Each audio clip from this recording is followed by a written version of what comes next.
Hello everyone, मैं मिथुन सिंह स्वागत करता हूं आप सभी का। आशा करता हूं आप सभी बहुत अच्छे होंगे। बात करेंगे सिद्धू कानू मुर्मू यूजी सेमेस्टर थर्ड के प्रीवियस ईयर क्वेश्चन पेपर की। पेपर था आपका इंग्लिश का, एएससी का ये पेपर है। सेशन था 24-28 का।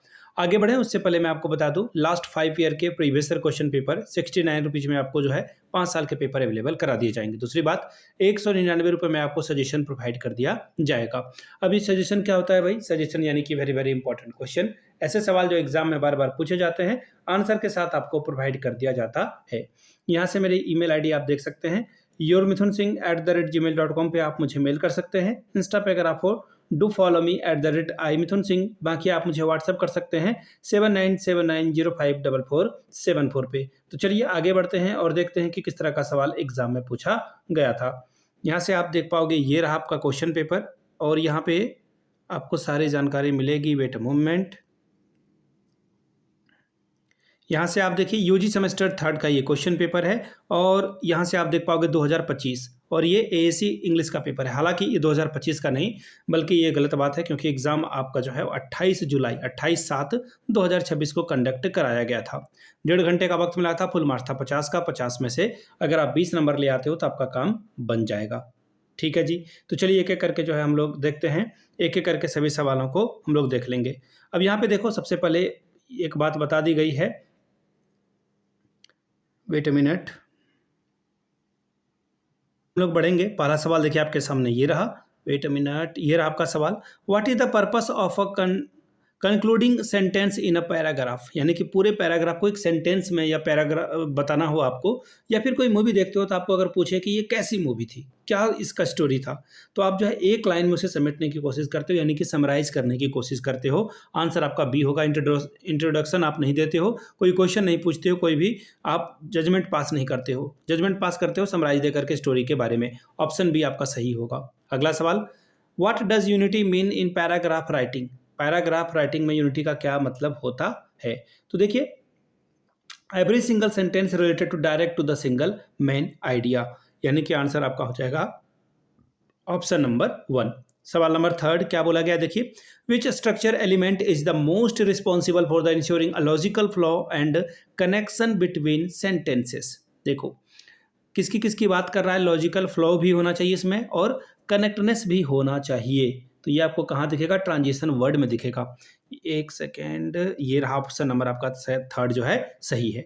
The sentence that provides evidence, example और explanation for the main ideas are known as. उसे देखो, कहने का मतलब है जो सेंटेंस जो है एविडेंस आपको दे रहा है, एग्जाम्पल्स दे रहा है, एक्सप्लेनेशन दे रहा है, उसे आप क्या कहोगे? तो देखिए, उसे सपोर्टिंग डिटेल्स कहते हैं हम लोग, यानी कि जहाँ पे सारी बात आपको पता चल जाती हो। वेट अ मिनट, ये रहा आपका ऑप्शन नंबर सी करेक्ट है। सवाल number 5, which type of a paragraph is specially written to tell a story और रिकाउंट अ पर्सनल एक्सपीरियंस? ठीक है जी, इसका सवाल का आंसर मैं आपको डायरेक्ट बता देता हूँ, नैरेटिव पैराग्राफ इसका सही जवाब होगा। सवाल number 6, which part of the plot structure typically contain and turning point और the highest point of a tension in a story? Climax climax climax, movie देखते हो ना, तो बोलते हो ना सबसे ज़्यादा टेंशन क्या हो जाएगा अब, है ना, मैच का आखिरी ओवर है ना, 12 रन बनाने हो, 15 रन बनाने हो, तो उसे क्लाइमैक्स कहा जाता है। A story features a character who is trying to survive a freezing blizzard in the wild. What types of a conflict is this? इसे क्या कहेंगे? इसे कहा जाएगा कैरेक्टर वर्सेस नेचर, यानी कि ऑप्शन तो ए बी में रहा। ये रहा तीसरा ऑप्शन आपका करेक्ट है। What is the term for the part of a story that comes after the climax where the main conflict is wounded down and loose in the part tied up? इसे क्या कहा जाएगा? देखिए, बात क्या हो रही है, सब कुछ खत्म हो गया, रिजोल्यूशन हो गया ना, रिसोल्यूशन हो गया। ऑप्शन नंबर आपका डी करेक्ट होगा। What is the literary term of a hint और clue that the author drops early in a story about something that will happen later?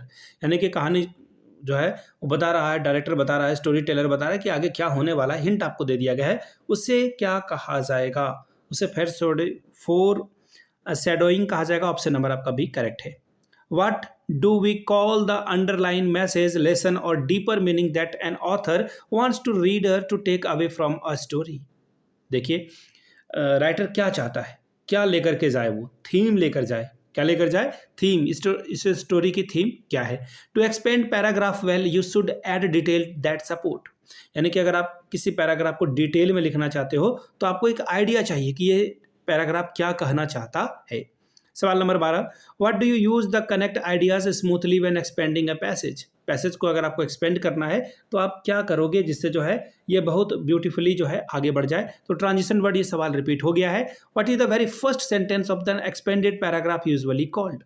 यानी कि जो पहला आप एक्सपेंड कर रहे हो उसे क्या कहा जाएगा, उसे टॉपिक सब्जेक्ट कहा जाएगा। ऑप्शन नंबर आपका बी सही होता। सवाल number 14, which word is great transition to use when adding a final example to your paragraph. देखिए, ग्रेट ट्रांजिशन कब होगा, जब आप फाइनल एग्जांपल को अपने पैराग्राफ में ऐड करोगे तो उसे फाइनली लिखोगे। क्या लिखोगे, फाइनली। अगला सवाल, which transition word helps you to add extra information to your paragraph. Extra information अगर आप ऐड करना चाहते हो तो कौन सा वर्ड का इस्तेमाल करोगे, इन एडिशन। अगला सवाल, what is the main goal of a paraphrasing a sentence. तो देखो इसका मेन गोल क्या है, आप चाहते हो रीराइट करने के लिए, आइडिया को फिर से लिखना चाहते हो। तो देखो कहाँ पर है ऑप्शन नंबर आपका सी, यानी to rewrite the idea in your own word without changing the meaning. अगला सवाल, the paraphrase well you should change the vocabulary and which of the following. आप जो है वोकैब को चेंज करोगे तो ये क्या होगा, सेंटेंस क्या हो जाएगा, सेंटेंस स्ट्रक्चर को आप चेंज करने की बात करते हो। ऑप्शन बी आपका करेक्ट होगा।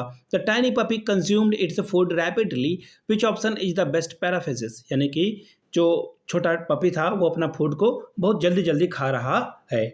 The small dog ate his meal very fast, वो अपना खाना जल्दी जल्दी खा रहा है। कहाँ गया, ऑप्शन नंबर ए आपका करेक्ट होगा।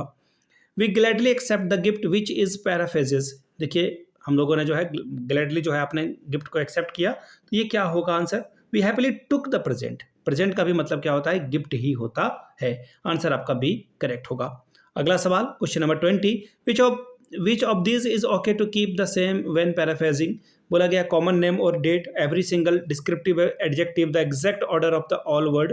क्या इसका आंसर होगा, तो देखिए इसका आंसर हो जाएगा कॉमन नेम्स और डेट्स, यानी कि ऑप्शन नंबर 1 करेक्ट होगा। What is the main argument और सेंट्रल आइडिया ऑन ऐसे कॉल्ड। ऐसे का जो मेन आइडिया है या आर्गुमेंट है वो क्या कहलाता है, द थेसिस स्टेटमेंट। उसे क्या कहेंगे, the thesis statement. What should everybody paragraph start to state its main point. क्या से स्टार्ट होना चाहिए ये, तो देखो अ टॉपिक सेंटेंस, यानी कि सेंटेंस का जो टॉपिक है वो आप स्टार्ट करोगे। Which type of essay is written to convince the reader to argue with your opinion. Narrative essay, descriptive essay, या फिर क्या इसका आंसर होगा ये आपको बताना था। क्वेश्चन नंबर 23 का आंसर हो जाएगा ऑप्शन नंबर सी। एक सेकेंड वेट मोमेंट, सी वाला ऑप्शन में टिक कर देता हूं। So question number 24, what is ऐसे कॉल्ड द एग्जाम एक्सप्लेन और informs the reader about a topic using fact. इसका आंसर क्या होगा, तो देखिए इसका आंसर हो जाएगा एक्सप्लेनेटरी ऐसे, यानी कि ऐसे को एक्सप्लेन कर रहा है। अगला सवाल देखिए क्या बोला गया है, what does it mean the plagiarize in a ऐसे।